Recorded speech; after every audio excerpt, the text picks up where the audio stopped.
آپ کا رب آپ سے بخوبی واقف ہے۔ وہ ہدایت کے مستحق لوگوں کو بخوبی جانتا ہے۔ وہ جس پر چاہتا ہے رحم کرتا ہے، اپنی اطاعت کی توفیق دیتا ہے اور اپنی جانب جھکا لیتا ہے۔ اسی طرح جسے چاہے بدعمالی پر پکڑ لیتا ہے اور سزا دیتا ہے۔ ہم نے آپ کو ان کا ذمہ دار نہیں بنایا، آپ کا کام ہوشیار کر دینا ہے۔ آپ کے ماننے والے جنت میں جائیں گے اور نہ ماننے والے دوزخ میں جائیں گے۔ الحمدللہ رب العالمین والصلاة والسلام علی رسولہ الامین، اما بعد فاعوذ باللہ من الشیطان الرجیم، بسم اللہ الرحمن الرحیم۔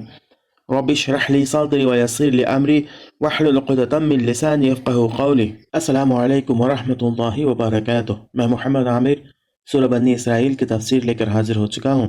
آج انشاءاللہ آیت نمبر 54 اور 55 کی تفسیر ہم پڑھیں گے۔ آئیے تفسیر کی شروعات کرتے ہیں تلاوت کلام پاک سے۔ اعوذ باللہ من الشیطان الرجیم،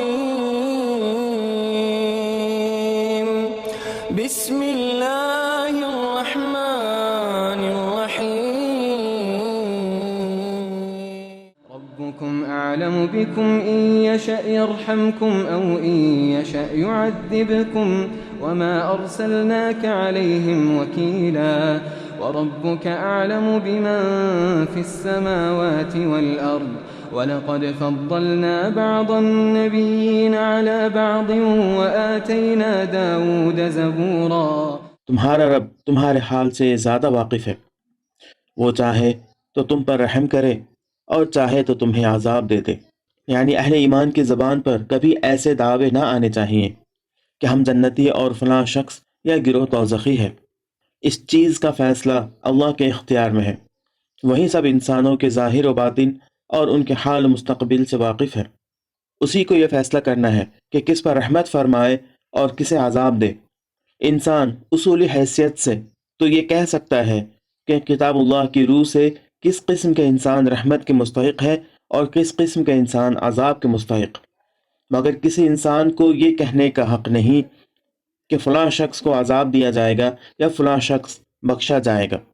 غالباً یہ نصیحت اس بنا پر فرمائی گئی ہے کہ کبھی کبھی کفار کی زیادتیوں سے تنگ آ کر مسلمان کی زبان سے ایسے فقرے نکل جاتے ہوں گے کہ تم لوگ دوزخ میں جاؤ گے یا تم کو خدا عذاب دے گا، اور اے نبی ہم نے آپ کو لوگوں پر حوالہ دار بنا کر نہیں بھیجا ہے صلی اللہ علیہ وسلم۔ یعنی نبی کا کام دعوت دینا ہے، لوگوں کی قسمتیں ان کے ہاتھ میں نہیں دے دی گئی ہیں کہ وہ کسی کے حق میں رحمت کا اور کسی کے حق میں عذاب کا فیصلہ کرتا پھرے۔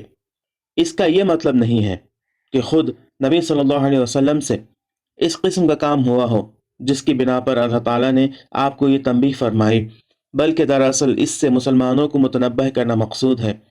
ان کو بتایا جا رہا ہے کہ جب نبی تک کا یہ منصب نہیں ہے تو تم جنت اور دوزخ کے ٹھیکیدار کہاں بنے جا رہے ہو۔ اگلی آیت میں فرمایا آپ کا رب زمین اور آسمانوں کی مخلوقات کو زیادہ جانتا ہے۔ ہم نے بعض پیغمبروں کو بعض سے بڑھ کر مرتبے دیے۔ اس فقرے کا اصل مخاطب کفار مکہ ہے، اگرچہ بظاہر خطاب نبی صلی اللہ علیہ وسلم سے ہے۔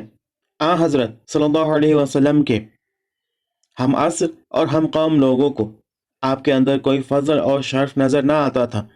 وہ آپ کو اپنی بستی کا ایک معمولی انسان سمجھتے تھے، اور جن مشہور شخصیتوں کو گزرے ہوئے چند صدیاں گزر چکی تھیں ان کے متعلق یہ گمان کرتے تھے کہ عظمت تو بس ان پر ختم ہو گئی ہے۔ اس لیے آپ کے زبان سے نبوت کا دعویٰ سن کر وہ اعتراض کیا کرتے تھے۔ اس کا مختصر جواب اللہ تعالیٰ نے یہ دیا کہ زمین اور آسمان کی ساری مخلوق ہماری نگاہ میں ہے، تم نہیں جانتے کہ کون کیا ہے اور کس کا کیا مرتبہ ہے۔ اپنے فضل کے ہم خود مالک ہیں اور پہلے بھی ایک سے ایک بڑھ کر عالی مرتبہ نبی پیدا کر چکے ہیں۔ آگے فرمایا اور ہم نے ہی داؤد علیہ السلام کو زبور دی تھی۔ یہاں خاص طور پر داؤد علیہ السلام کو زبور دیے جانے کا ذکر غالباً اس وجہ سے کیا گیا ہے کہ داؤد علیہ السلام بادشاہ تھے، اور بادشاہ بالعموم خدا سے زیادہ دور ہوا کرتے ہیں۔ نبی صلی اللہ علیہ وسلم کے ہم عصر لوگ جس وجہ سے آپ کو پیغمبر ماننے سے انکار کرتے تھے وہ ان کے سامنے بیان کے مطابق یہ تھی کہ آپ عام انسانوں کی طرح بیوی بچے رکھتے تھے، کھاتے پیتے تھے، بازاروں میں چل پھر کر خرید و فروخت کرتے تھے، اور وہ سارے ہی کام کرتے تھے جو کوئی دنیا دار آدمی اپنی انسانی حاجات کے لیے کیا کرتا ہے۔ کفار مکہ کا کہنا یہ تھا کہ تم تو ایک دنیا دار آدمی ہو، تمہیں نبوت سے کیا تعلق؟ اس پر فرمایا جا رہا ہے کہ ایک پوری بادشاہت کے انتظام سے بڑھ کر دنیا داری اور کیا ہوگی، مگر اس کے باوجود داؤد علیہ السلام کو نبوت اور کتاب سے سرفراز کیا گیا ہے۔ آج کے لیے اتنا ہی۔ اللہ رب العزت سے دعا ہے کہ اللہ تعالی ہمیں بھی ان آیتوں کو پڑھنے، سمجھنے اور ان پر عمل کرنے کی توفیق عطا فرمائے، آمین۔ وآخر دعوانا ان الحمد للہ رب العالمین۔ السلام علیکم ورحمۃ اللہ وبرکاتہ۔